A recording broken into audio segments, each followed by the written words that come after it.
Ayan. Hello, hello, hello po. Mga kaputol ko. Mga karis ko. Ayan. Ngayon lang po tayo magliligpit, oh. Buhat nung sinetak ko ng Pasko to. Ito. Ngayon lang po tayo magliligpit. Ayan. As usual. Dahil mag-isa lang po ako. So, inuunti-unti ko lang po tong, ito. Isa lang. Parang binabaon ko na lang siya kasi mag-isa ko lang po dito sa bahay ko. So, ayan. So, Happy New Year po uli sa ating lahat. Meron po akong video ginawa na nakaupo lang po ako, nakikipag-usap lang po ako sa inyo. So, ngayon, pinakikita ko sa inyo mga kaputol ko, mga karils, mga kaloads na ito. Ngayon lang ko lang siya liligpit. Ligpit na po natin tong tong lamesa ko. Ayan. Kasi nga po, nagtatrabaho ako, kaya ang hirap, yung gawin yung lahat. Kasi by the time na magtrabaho ka araw-araw, tapos panggabi po ako, nakakauwi na ako minsan alas 2, alas 3. Depende kapag pinatrabaho ka pa ng extra, kasi sa hospital nga po ako nagtatrabaho. Ayan, ito po yung mga na siguro kung 2 linggo ko itong mauubos, pambaon. Ayan, natatakpan ba siya? Ayan po, ayan. Ayan na natin to. Sa basura na to, plastic lang naman po to. So, medyo mawawala ako sa tatong sa basura. Ayan. So, para maiano na natin sila. Yung lamesa ko. Ayan, saan ba to? Medyo kasi nakaragtong natin. So, tapos alisin muna natin to. Bali, 2 linggo ko yata itong 2 linggo yata mga kaputol ko, mga kalods yun okay, tingnan natin to. Tapos to, alisin na natin tong takip na to. Ayan, nalis ko na din tong takip na to, mga kaputol. Okay. Ito pwede pa to eh. Ang takip-takip lang. Pwede pa siyang i-save. Ayan. Alright. Mahirap na masarap din yung yung mag-isa ka lang. Pag mag-isa ka lang, wala kang iniintinding magluluto kayong araw-araw, o kailangan maglinis ka araw-araw. Pag mag-isa ka lang, hanggat meron kang leftovers, mga kaputol, yun. Papainit mo lang. Tapos yung sinaing mo, nagsasaing ako ng 2 cups lang, mga kaputol ko. 2 cups. Bali, ko yun. Siguro minsan 2 o 3 araw. Mahina kasi ako sa kanin eh. So yan, dandaanin na lang natin to. So, hindi pwedeng mapersa kasi baka mabali yung Ayan, nakikita nyo ba to? Pakikita ko paano ko ginagawa. Ayan.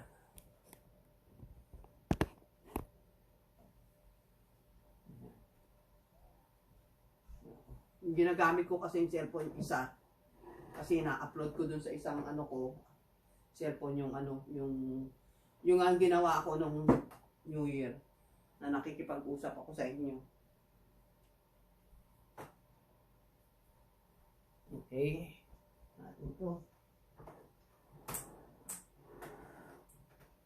Natin to. Yeah. Unti-unti lang, mga kaputo.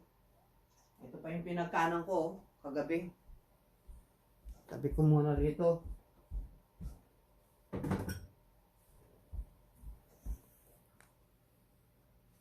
Ayan, dito naman ako magliligpit. Isang lamesa yun para sa mga nakaupo. Yun, sinet up ko yun nung Pasko nga po. Buksan muna natin tong natin.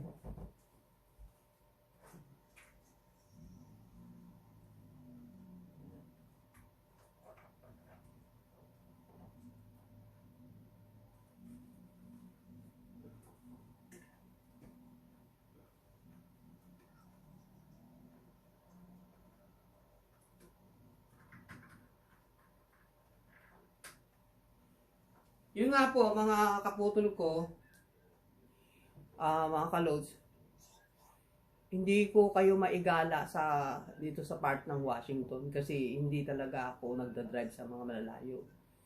Dahil nga puro 4 lanes dito. So, hanggang dito lang po ako sa Shelton. Dati pumupunta pa ako ng Olympia. Siguro mga 4 years ago, nakakapunta ako ng sa mall lang po namin, sa mall lang. Kaya lang dumating ang oras na parang iniwasan ko na rin kasi kapag pupunta ka ng malls, parang nilalapitan mo yung paggastos. Siyempre sa hirap din naman ang buhay dito, kaputol. Iiwas ka doon. So nagtsatsaga na lang ako rito. Ngayon kapag meron akong gustong, dati pagka malapit ng Pasko, pupunta ako doon Pero ngayon, iniwasan ko na rin. So, para iwas, kasi tumatanda na rin po tayo, kailangan na mag-savings, para pagdating ng panahon, kahit na may dalawa akong anak, ayoko naman pong umasa. Ayoko naman pong umasa na, di ba mga kaputol na aasa ka, may mga pamilya yung mga anak mo, lalo na't dalawa lang yung mga anak ko. So, yun. Iniiwas ko yung sarili ko sa paggastos para makapag-savings ako.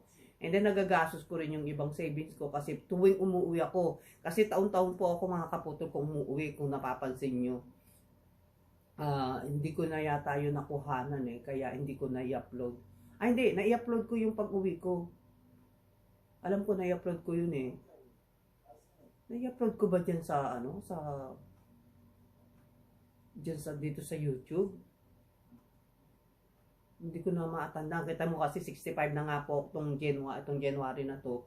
Medyo dumadalang na rin yung natin, yung mga memory natin, mga kaputol. So yan. So yun. Siyempre kapag umuwi ka, gagastos ka. Pero nagtatry ako ng best ko na umiwas sa paggastos kasi nga 65.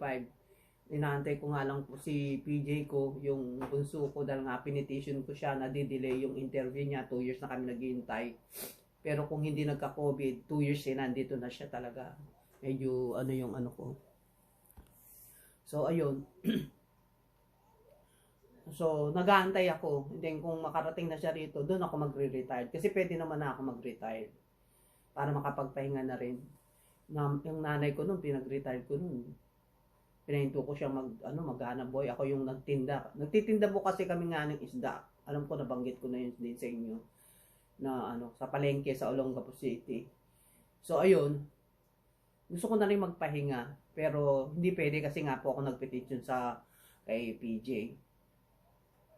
So ayan nga po, so kailangan ko magtiis, maghantay para sa anak ko, para makarating siya rito. Bigyan ko siya ng chance kung paano niya gagawin yung buhay niya dito para rin niya i-face yung magiging buhay niya rito. Kasi dito kahit papaano talaga makakapagtrabaho ka kung matyaga ka lang. Kapag masipag ka lang, hindi ka mapili, and then makakapag-ipon din siya para sa pagtanda niya. So yun ang ko. So yun. So pasensya na kayo, hindi ko kayo na igagala dito sa lugar ko. Kung puro na lang yung kasi talaga ang content ko naman, kung mapapansin nyo, ang talaga yun yung pagluluto. Pero kaya ako nag-stop, pasensya na kayo, nag-stop ako mga kaputol ko. Dahil halos lahat yata na luto ko na. And then sabi naman ni Lolo YouTube, pwede namang na kung titigil ka, at least meron kang 35 to 40. Parang may 40 plus naman yata ako noon. So, meron namang nanonood pa unti-unti, pero iba pa rin talaga yung lagi kang nakikita kasi So, ngayon, medyo nagbabalik ako, kaya parang mix na lang din siya. Mix siya ng may mga pagluluto o may pag nakakaluto na ako. So, para kahit papano, kahit na isa-isa lang o madalang lang, nagkikita tayo mga kaputol ko. Pasensya na po kayo. Kasi nga po, dahil nagtatrabaho nga po. So, parang minsan di ko mapagsabay din po kasi yun.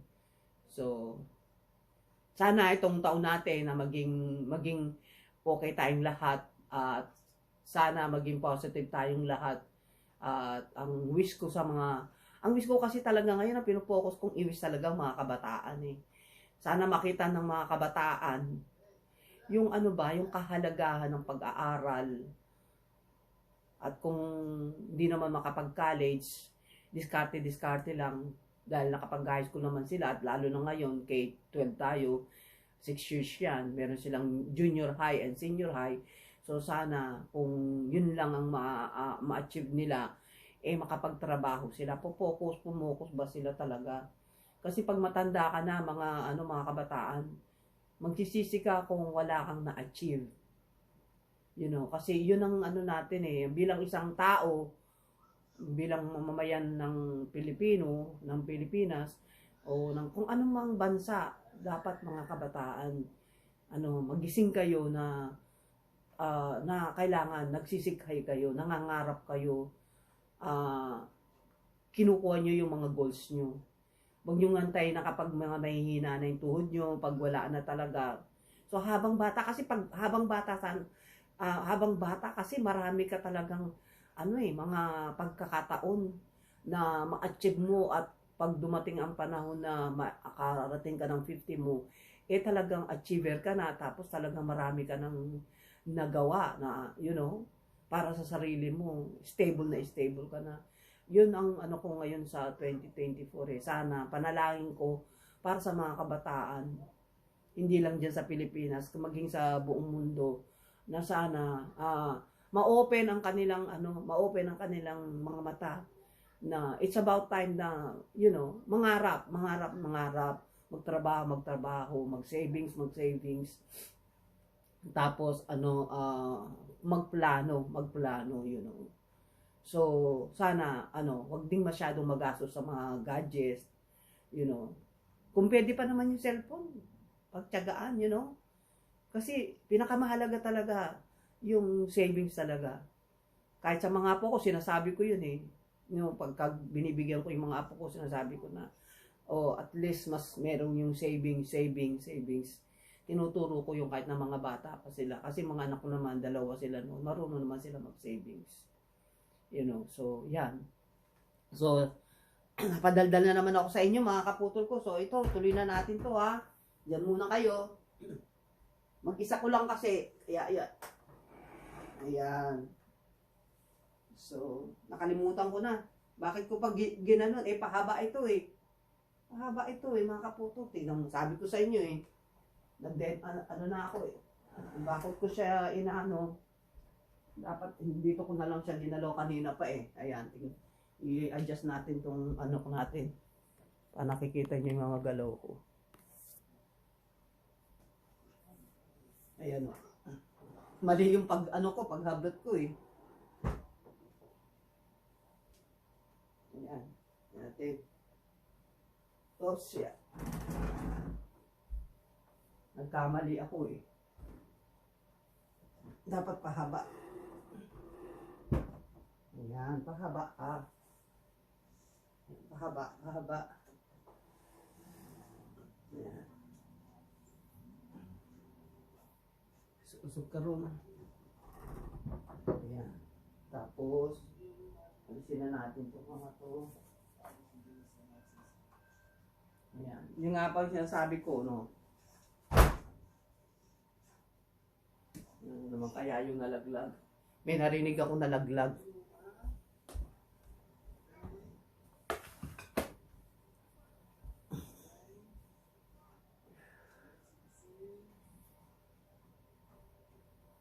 Okay, alisin natin itong... Nakikita nyo ba ako? Parang merong bumagsak Ano kayong bumagsak? Ito ilagay na natin dito.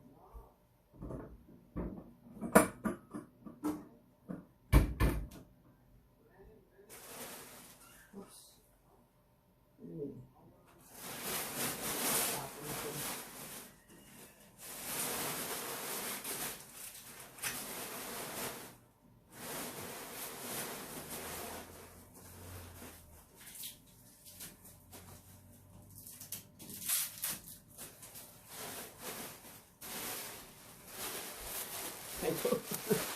Ang sakit ng medyo dumikit yung mga kaputo.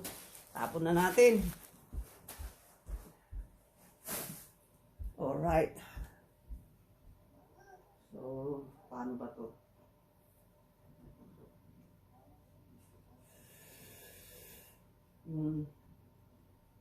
Yung isang ano kasi kailangan dalawa lang matira rito ano eh. So, ayan. Ay, ako. So, isog natin para medyo... Malit lang kasi itong bahay ko eh. Although two bedroom siya. Yung sa taas, nasa taas yung pangalawang bedroom. Yun ang malaki. Kung anong laki nitong, itong dito sa dining hanggang doon, yun ang laki nun. Parang equivalent sa 2 bedroom siya. Kaya parang Tapos meron din po ako doon na garahe na tinurn out ko pong teka. Meron po akong doon sa garahe na turn out po siyang bahay. So, yun. Bali may bathroom na po yun, may shower room, may na siya, kusina. So, yung washroom, bali yun ang pinaka nandun yung niya, yung niya, shower room niya. So, parang na-turn out ko siya ng ng bahay. So, nandoon may nakatira doon. So, may isa pong nakatira doon na nagre-rent. So, ayun. Ano pa ba yung sasabihin ko? So, itong bahay na to na nandito ako, 2 bedroom lang po to, tsaka 1 bathroom. Tulad din ng doon. Pasisilip ko sa inyo mamaya. Teka, pakikita ko. Ay, para yatang, napakita ko na ba yun? Teka, saglit lang.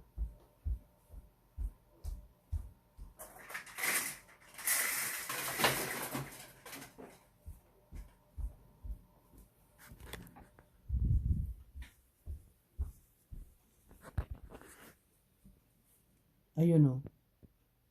Ayun. Yung bahay na yun.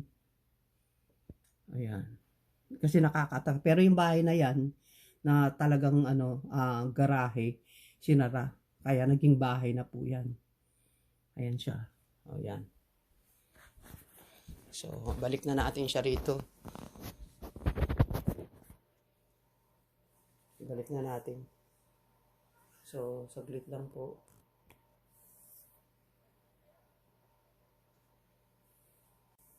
Ayun. Nabura na yata. Alright, sige. Ano na natin to, mga kaputol.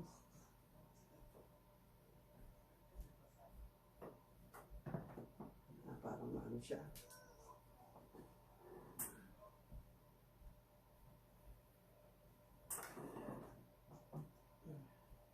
Parang mababali. So, dahil malit nga yung bahay, kailangan kong ganunin kapag tayong may mga darating na bisita.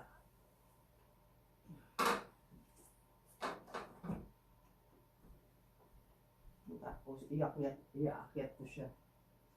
Iakyat mo ba siya? Hindi. Hindi ko na siya iakyat. Tapos, ayan. Kailangan. Ayan, isog mo siya. Pwede na to. Pwede na. Pero, isog pa natin ng konti. Hindi na. Huwag na natin iusog. Back to normal na siya.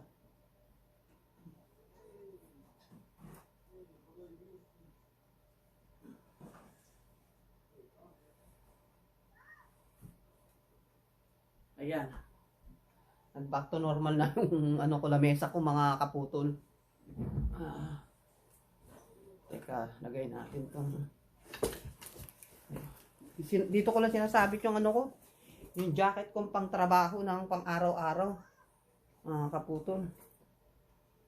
Ayan. So, ito. Balik na natin yung mga natin para mag-back to normal na to. Alright.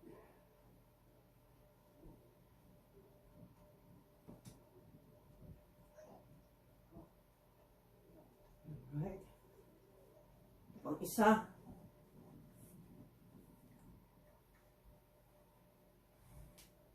Yung isa hindi ko na ipasok. Dapat pinasok ko muna ron yung isa. Ito. Ito oh. Pasok muna natin. Nagkamali ako. Hindi ko na ipasok yung isa. Teka pa. Try natin kung mapasok pa. Yan. Kasi ano eh. Hindi siya magkakasya.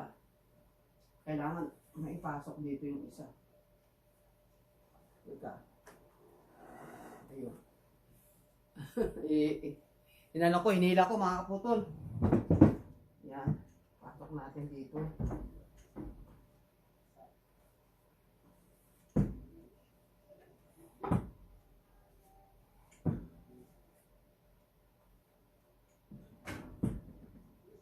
Yan. Pero hindi mo pwedeng maupuan ito eh. Kasi ano. So, ipasok mo. Para hindi masira. Baka masira siya pag inupuan. Ayan. O pwede mo siya iyak-iyak. Dito lang.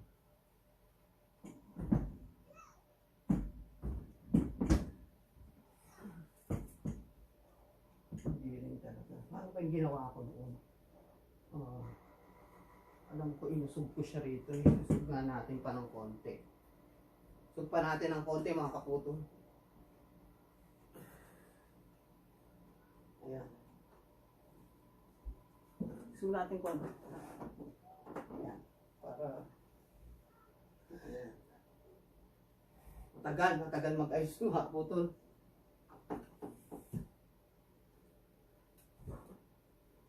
Ayan. Pasensya na kayo mga kaputol ah.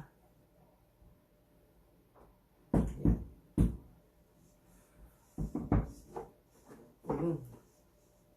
Ayun, naibalik ko na. Alright. Dito. Dito. Dito. Ayan. Alright. Ayun, naibalik ko na. Naibalik ko na mga kaputol. Ayan oh. Ayan na siya. So yun na lang, yung isang lamesa doon na maliit, ibabalik ko doon sa terrace ko. Yun, mga kaputol ko. O paano po? Magandang umaga po sa amin. Hapon na sa akin kasi kagigising ko nga lang. Yun ang ginawa ko, hindi pa ako nagkakape. Ganun naman po ako yung pagkagising ko, inom lang ako ng konti, sip lang ng konting tubig para medyo luminis ng konti yung bituka natin. Tapos pinapahinga ko pa siya ng isang ganda ng oras.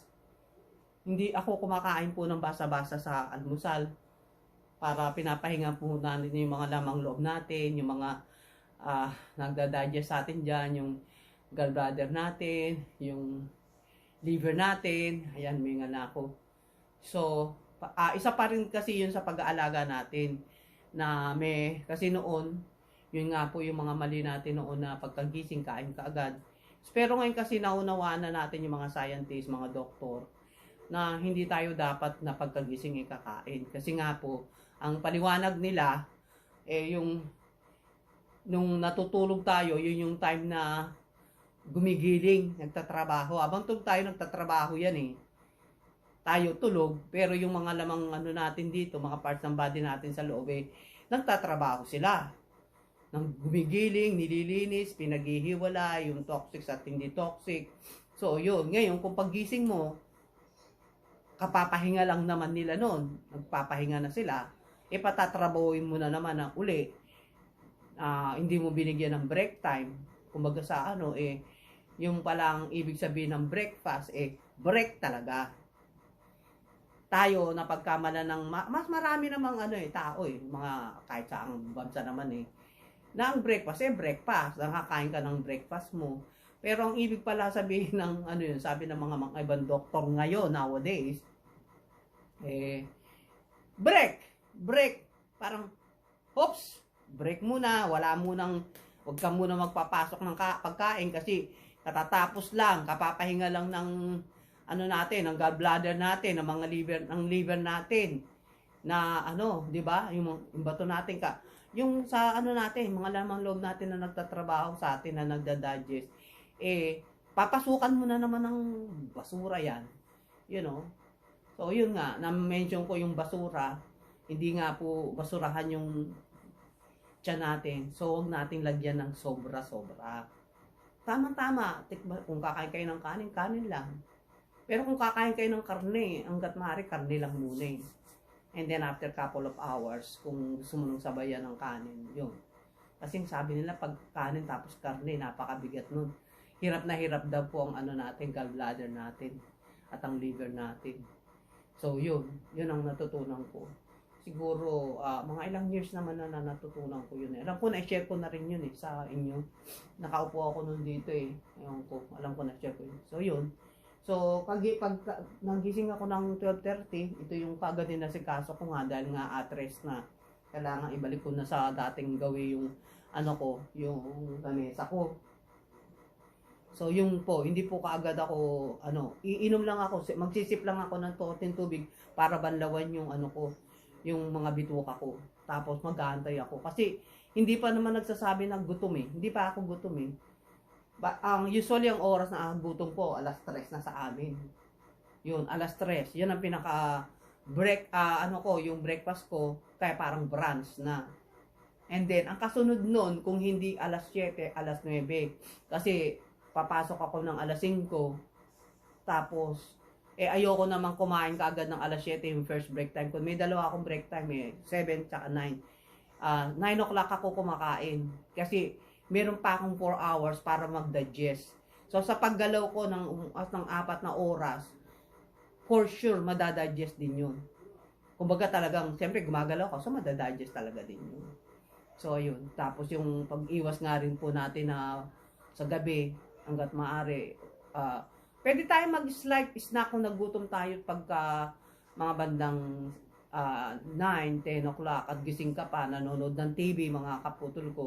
Siguro cheese, o kaya cereal, o kaya Quaker Oats.